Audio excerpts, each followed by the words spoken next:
Hey there, this is Zero. Welcome to the 6th episode of my Best of Loathing Let's Play series. Let's just shoot this continue sign so we can continue. So here we are in Dirtwater and there seems to be a ghost coach. There's a weird ghostly carriage here. Get in. Heck yeah, no, not at the moment. In the background is a sign, room for rent, inquire within. And that must be Tina, our horse. Tina whines as you approach. We can comb her mane, so let's do this. She neighs with whispery gratitude. Then leave her alone. And this must be Alice, whose whiskey is empty. It's your partner. What's up, dog? If you're going to look into this necromancer business, I figure we ought to start with the local cemeteries. Makes sense. Do you know where they are?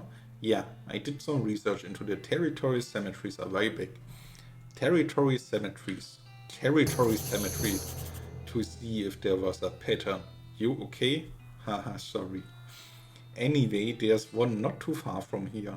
You discovered a new map location, the Daveyard. Let's ask her what we should do next. Well, if you're looking to find out the lay of the land, I guess a railroad crew would be able to give you a fairly literal interpretation. Any other ideas? Alice says you should see the bartender about renting that room in Dirtwater. It'd be nice to have a base of operations. Thanks for the reminder. And is there another option? I am sure there is. Good old Dirtwater. This is where Elliot and I had our honeymoon. Of course, it was a wilder place back then, was it? Well, it was while we were here. She shoots you a wink. Nice. So then let's explore Dirtwater. And I run into my horse again. Let's leave her alone. This water is for horses only. That's kind of me. So anyway, back to exploring. This is the Jewel Saloon, and the house next door is called Dirtwater Mercantile. I will call this a merchant. Here's a post office, here's a jail, and a girl with flowers, and some signs. Lot available, a lot of lots available. Oh, this woman looks really angry. Not a lot available past this point. You saw the sign. There's nothing past here. That's too bad. And the chef looks miserable. I got an egg with... Sorry, I couldn't read the text. He was walking way too fast. So let's roll to the saloon. Can we see? Excuse me, sir. Cooking emergency. So it seems they have some funny dialogues, but if I'm not in the right, don't see what's so I will stop trying that if they walk so fast because I can't read the text. You may pause the video, maybe it's funny. And let's get inside the saloon. Well, that's a stash if I ever saw one. So we must ask the bartender. Well, howdy there. Always nice to see a new face in town. Welcome to the Jewel Saloon. Hi, thanks, I'm Hoss. Glad to know your house. Folks round here just call me Lloyd. What can I do for you? Nice to meet you, Lloyd. I saw the sign out front advertising a room. That's right, finest room in the house and plenty of room for your partner too. Are you interested? How much does it cost? Well, that's where you're in luck. The previous tenant was a banker fella and he paid the amount in advance right before getting himself killed by bandits. You seem like a decent sort, so the room's yours if you want it. Gratis. Wow, great. And let's talk to him again. Howdy, horse. Anything I can get for ya? Hey, Lloyd. Let's buy bourbon at first. Coming right up. I lose 5 meat and gain Dirtwater bourbon. Let's ask him if he needs help with anything. Well, if you're handy with mechanical type stuff, something's gone wrong with our piano player. I thought the music sounded a little off. Yeah, it's not supposed to sound like that. I'll see what I can do. Thanks, I've poked around in him myself, but I lost the key. Yeah, this has suddenly taken a strange turn indeed. And this is Alice, and she found something to drink. Let's talk to her. I see you found a local watering hole. Yeah, it's decent. Let me know if you find a whiskeying hole though. Ha. So these fellas are punching each other while sleeping. These guys must have fallen asleep during a brawl. Seems that way. And guest rooms. This seems to be Alice's and my room. There's a postcard on this little table. Let's take it. And this is my bed. This is a window. Nice view from up here. This is a mirror. And we can inside ourselves. So let's do this. You call yourself a four-flushing lizard kiss and jerk. You gain an effect angry. Okay, let's do this again. You'd better not insult yourself anymore. You got any angrier, you're liable to pass out. And we have a status on the left. Angry. You're madder than a hornet. If your anger level gets higher than 1, you'll pass out from rage. But we got some nice positive stats for that, so that's totally worth it for today. And let's talk to Alice again. Hey, kid, what's on your mind? What do you think we should do next? Or am I forgetting about anything? Let's go this. Alice says you told the bartender in the Jewel Saloon in Dirtwater that you tried to fix their broken piano player. Thanks for the reminder. So, no new dialogue here. And are there 2 doors? Oh, one just leads to outside. And let's see if there are 2 women enjoying some beer. They're engrossed in conversation. Leave them be. Ooh, there's a spittoon, so I know what I'm going to do if I spoke to all these people here. The old man stares off into the distance, listening to the piano. Let's try to talk to him. He doesn't react to you at all. That's very unfriendly. The piano player is not very good at his job. Yeah, I can hear that. Try to fix him. You lift up the piano player's coat to reveal the hedge on his back that leads to his innards. It's locked, but it's not a very good lock. We can't pick the lock right now because we don't have a needle anymore. Okay, let it be for now. And there are 2 fellas with heads drinking here. These guys are having a spirited discussion about guns and which of theirs is nicer. And slop meats, and oh boy, the man points to the sign on the counter. Slop, 5 meat. Let's buy some slop. And we got a plate of slop. There's a sign that says see bartender for darts. Right? And this must be, this is a theater stage, so do anything in here. We can set the share back and we gain experience point. 1 exactly. Let's hit the cowbell. More time, so nothing to do here. And what are those angry? Well, one of them is angry. Hey, how come they are allowed to drink without hats on? That's a good question. Ooh, this got scary for a moment. I thought the angry woman or the other one was... well, I thought they were shooting each other. But alright, alright. So, then up to the spittoon. This is a spittoon, which is sort of a brass bucket that people spit into instead of spitting on the floor, because not spitting at all is not an option in this society, I guess. I say this despite knowing that you're pretty intimately familiar with spittoons already, Sicko. Yeah, that's fair, but let's inspect it. Look, the Jewel Saloon is pretty nice, a saloon school. Actual glass in the windows, more than 2 kinds of rings, a poker room instead of a cockfighting pit, but this spittoon is still a spittoon. The rancid tobacco spit inside isn't fancy rancid tobacco spit. Let's inspect it. Here we go again. Alright, fine.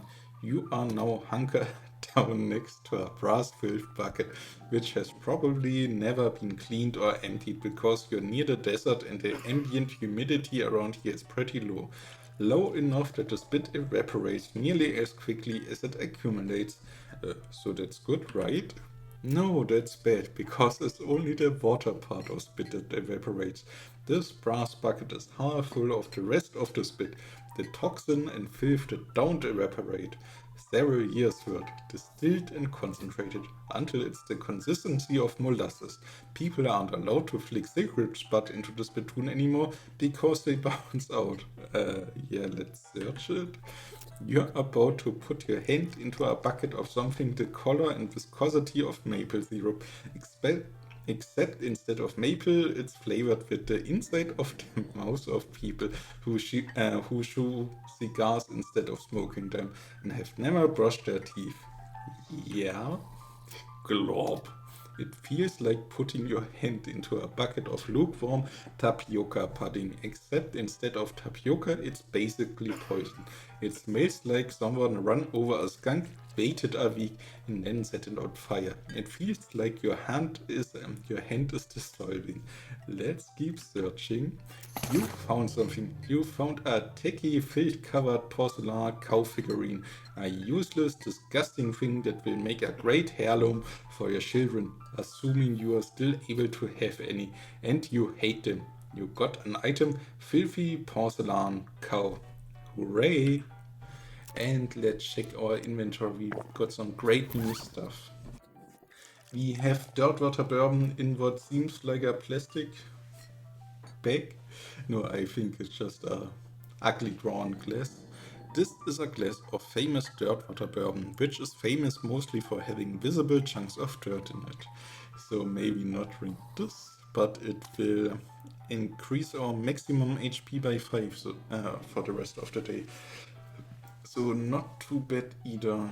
A blank postcard. This is a blank postcard. Maybe you should write to your family back home. In case you don't know how the mail works, you send these by going to a building called a post office and giving it to the correspondence wizard who works there. Good to know. And the plate of slop. This is a plate of the slop they serve at a jewel in Dirtwater. They should really hire better kitchen staff before some competing restaurant moves in and eats their lunch.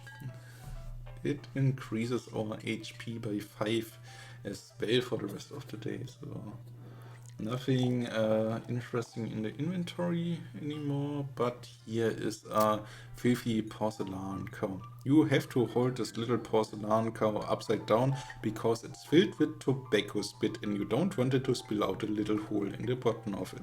This item goes in your offhand.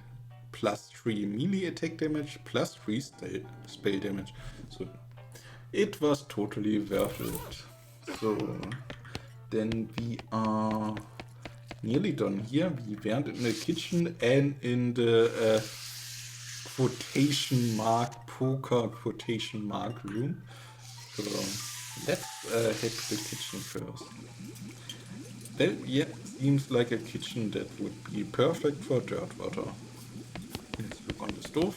Atop this pot-belly stove is a pot full of slop. A pot stove top slop pot. A pot stove top slop pot. This is where the chef preps ingredients for cooking. It's also where he parks his beer. Always need a spot for that. And I'm too clumsy to walk correctly. This shelf is full of canned and bottled ingredients and boxes of slop helper. This is a kitchen at 8. This lady is too busy washing dishes to pay attention to you. That seems fair. A lot of dishes. And let's talk to the guy with the funny head. Well, he's a chef. I see that. Hey, what are you doing in here? Employees only, but... Oh, sorry. I was just, looking around. So, you're the nosy type, eh? Well, I prefer adventuresome. As it happens, there's something you can do for me. I'm out of saltpeter and need someone to go pick me up some more. Saltpeter? Isn't that used to make gunpowder? And other things. Look, who's the chef here? Me or you? Okay, where can I find it? Your best bet is a military camp. Your best bet is a military camp. Because it's used to make gunpowder. Shut up. The nearest one is Fort Cowardice. They keep it in little green jars. The chef marks the fort on your map. You discovered a new map location, Fort Cowardice. Okay, be right back. Then let's head out here and into the poker room. Oh, there are rules. This poster says rules of poker, followed by hundreds of weird rules in tiny print. Let's read one. A backward straight beats a full house. Sevens are wild unless accompanied by a pair of fours of spades. Cross-eyed jacks are wild unless accompanied by two trees of diamonds or trays.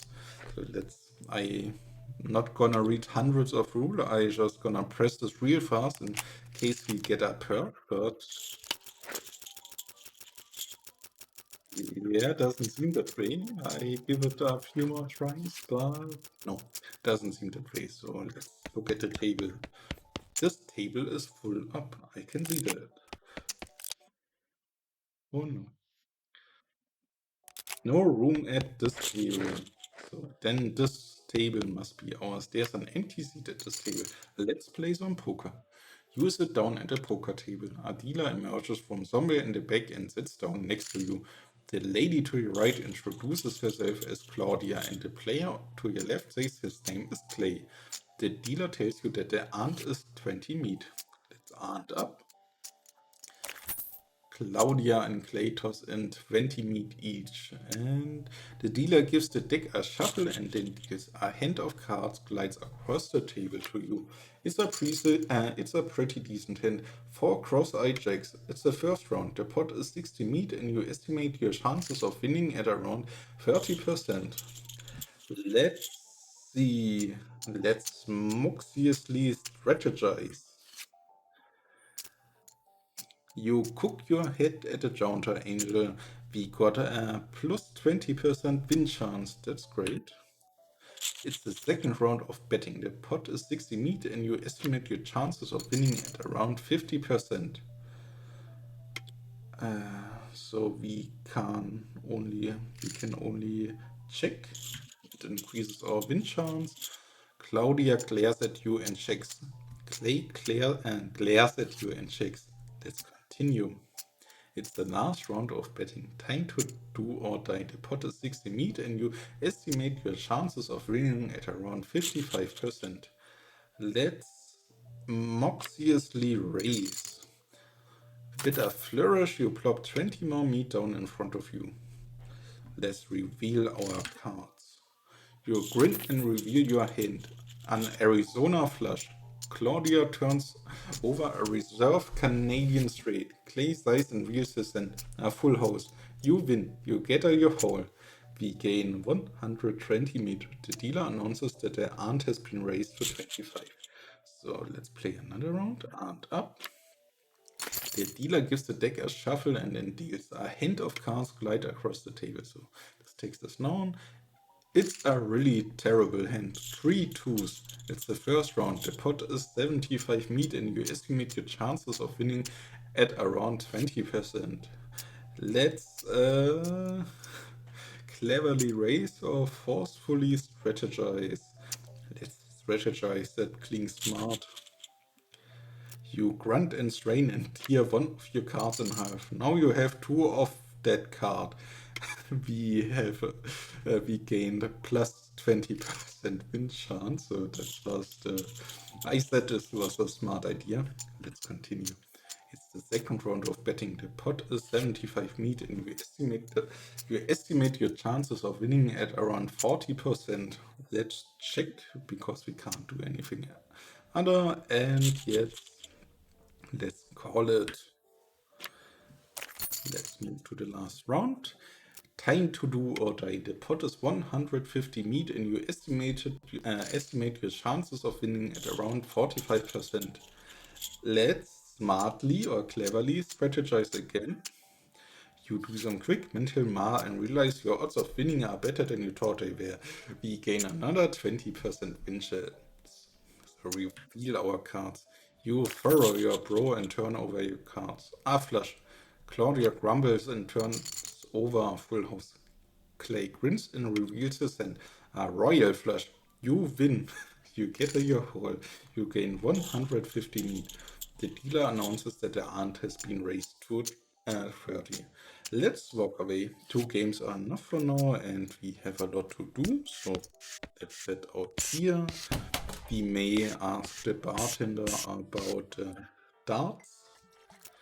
And he has another option. Who's that old man by the piano? Oh, that's old Ellsbury. Tragic fella he is. He was a writer and a poet, came out west to sell his stories, but nobody were buying. Too weird his stories. Fantastical like. Too bad. I love that stuff. Well, it don't matter much now anyhow. He had to get normal work to make ends meet. Did passing well as a prospector until one day he lost his mind in a mind. He what now? You know what I mean. He saw something that made him stop telling his weird tales. Made him stop talking near completely. Come to that. He just stands there by the piano nowadays.